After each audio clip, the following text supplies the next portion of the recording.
সবাইকে নমস্কার জানিয়ে বলছি, প্লিজ দয়া করে কেউ কাউন্টিং এজেন্টরা এবং প্রার্থী ক্যান্ডিডেটরা তারা ভোটিং এলাকা ছেড়ে আসবেন না। স্ট্রং রুমে যেখানে কাউন্টিং হচ্ছে, মানে সেন্টারে, সেখান ছেড়ে কেউ আসবেন না। এটা বিজেপির প্ল্যান। প্রথম 2-3 রাউন্ডে আমি কালকে থেকেই বলছি যে ওদেরগুলো আগে দেখাবে, আমাদেরগুলো পরে দেখাবে। এবং অনেক জায়গায় 2-3 রাউন্ড কাউন্টিং করার পরে প্রায় 100টা জায়গায় কাউন্টিং বন্ধ করে রেখে দিয়েছে। এবং কল্যাণীতে ধরা পড়েছে 7টা মেশিন, যেখানে কোনো মিল নেই।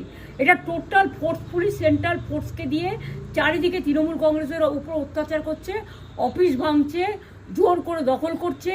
এসআইআর নামে আপনারা দেখেছেন ভোট লুট করেছে যাতে যে সিটগুলো জিততে পারে।